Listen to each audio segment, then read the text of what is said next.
Time like a river flows but one direction, like the shadows cast upon the rocky canyon walls reflects both the passage of time and of the river.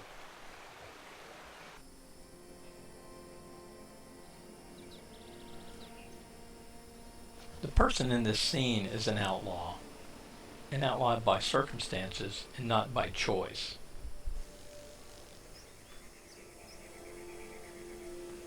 The year 1899.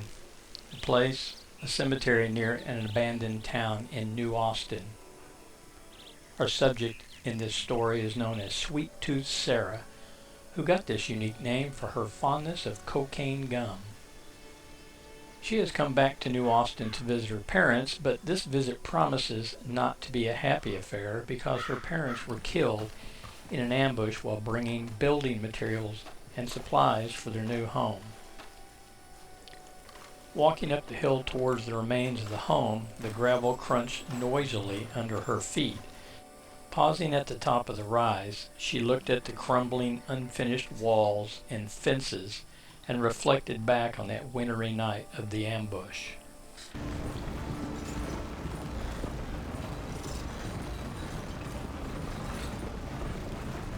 She had been riding shotgun in the lead wagon when she first heard the gunfire towards the back of the wagon train. Jumping down, she had ran back as fast as possible before she managed to get a few shots off in the fading light. It wasn't until dawn the next morning that she found her parents dead on the ground. It seemed so long ago, but it had only been 10 years that her world was turned upside down, and now she was an outlaw because of her actions. This is a photograph of Sweet Tooth Sarah. And now the beginning of our story.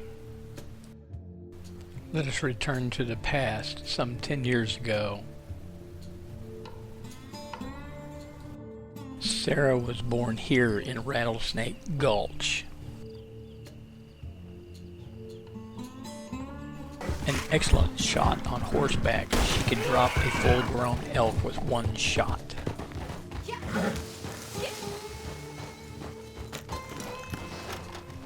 Her horse of choice were the Mustangs that lived in the high mountain meadows. She preferred them over the ones that lived in the valley due to their endurance. She would frequently break them and sell them on the side.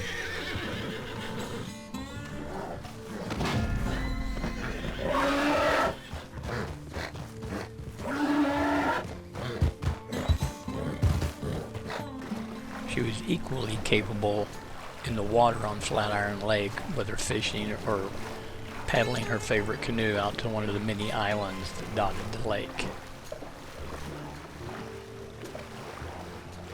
During the winter months, she frequently hunted big game in the high mountain elevations, and after field dressing it, she would transport it down to the nearest town where she would sell it to the town butcher.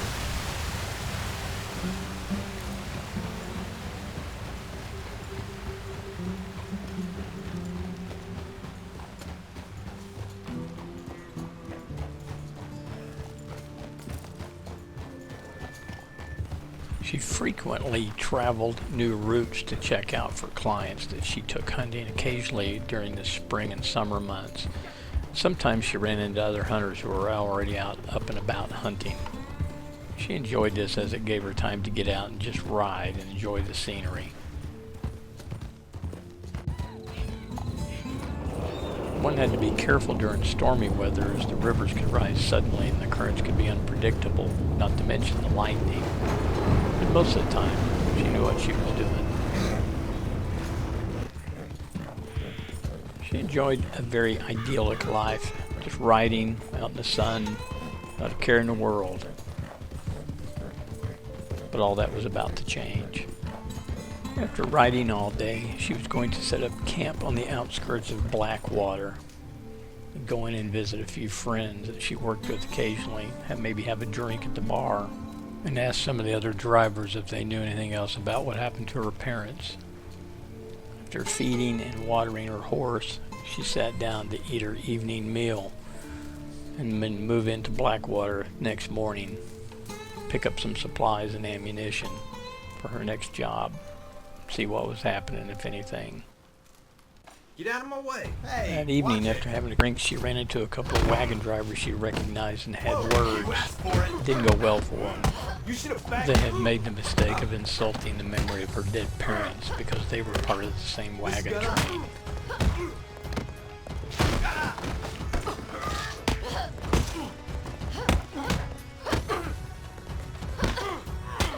Rounding a bend in the trail on her way back to camp, she was set upon by bandits. Quickly dismounting from her horse, she made short work of one bandit behind a rock, turned and began firing on the others on horseback, quickly eliminating them.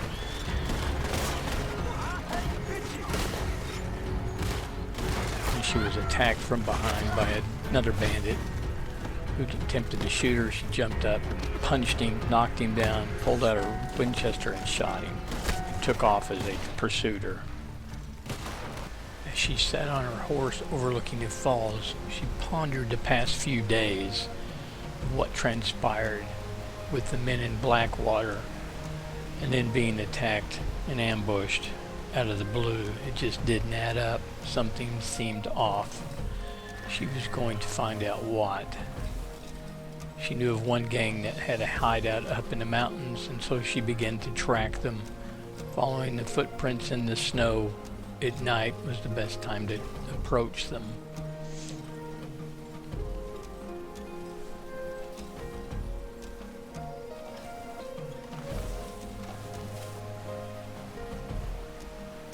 Running towards the overlook near the falls, she thought she spotted smoke in the distance.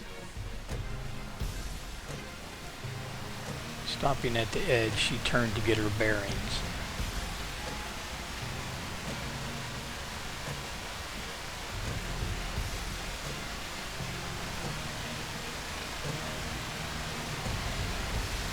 Their camp was close by now, she knew it. She would find it as she stood on the snowy overlook overlooking the valley. They were out there somewhere. She was going to find them, as they knew something about what happened during the wagon train assault. They were involved.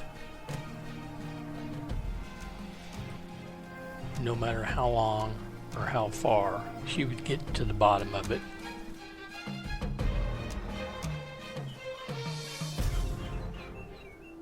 She interrogated the leader and found out they were paid to rob the wagon train. Cowering on the floor, he tried to pull a shotgun, but she cut him across the face and nicked her knife and then disemboweled him. She rode in to see the sheriff in Rhodes about what might have happened to her parents on the wagon train. He became very agitated, angry at her.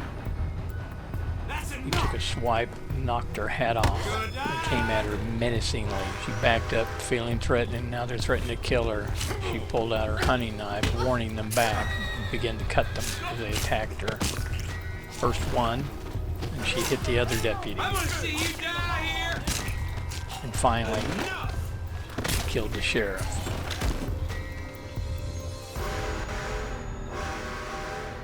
It was only a matter of time before people came looking for her.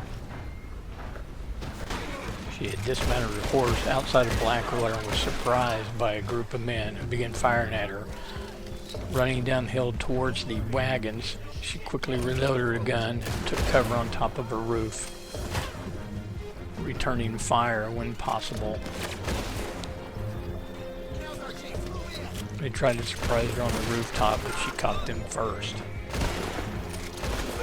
Her position was becoming untenable. She had to move. Climbing down the ladder quickly, she jumped to the ground and ran between the buildings.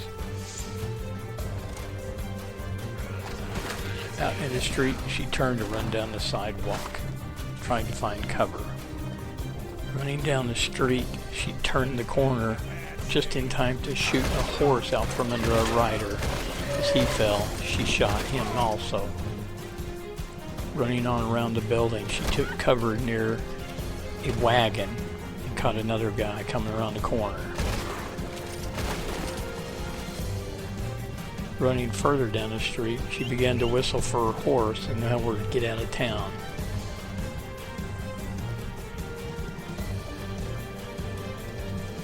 She caught up with her horse, mounted, gave him the spurs, and headed out of town, leaping over the fences near some houses, up the road, and reloading. Clearing the final fence, she could see the mountains in the distance. If she could just get to the mountain range, cross the river, she'd be home free.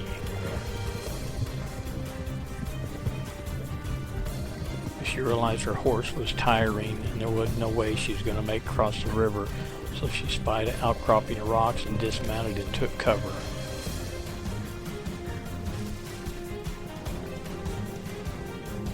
She saw one of the riders approaching and moved up to take a firing position when the other shot at her, giving away his position. She returned fire, point blank.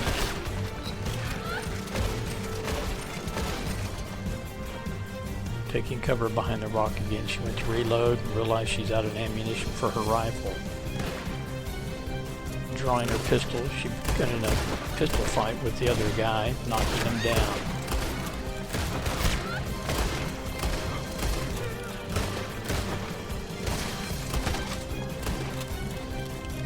She delivered the coup de grace.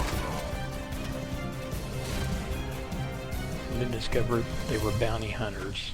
As she sat atop her horse on the ridge overlooking Saint Denis at night, the wind blew bitterly cold.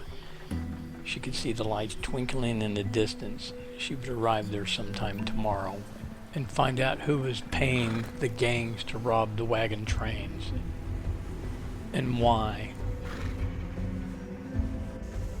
That night she camped in the swamps outside of town.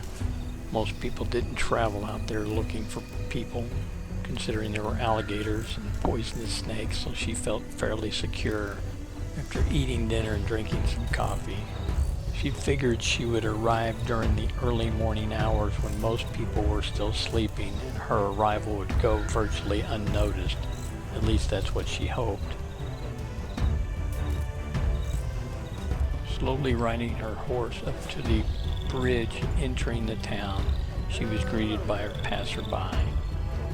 Other than a single horseman, she saw no one. The light fog helped hide her approach. She still felt on edge crossing the bridge by the moonlight. They could be expecting her.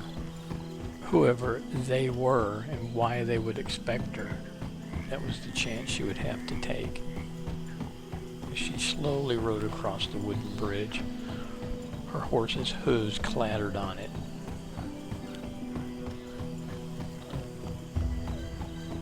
Reaching the other side, now she had a decision to make.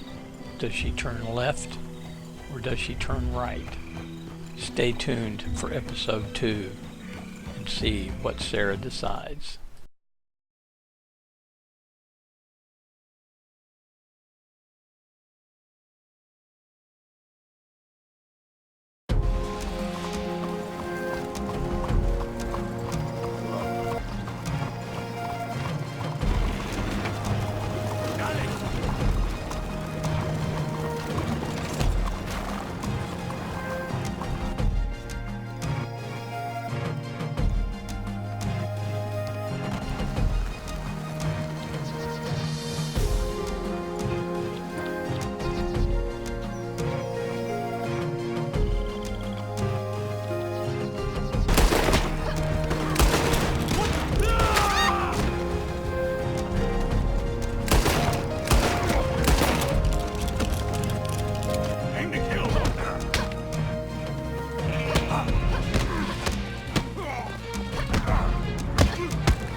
Okay, I think this is all gotten a little out of hand now. Don't you?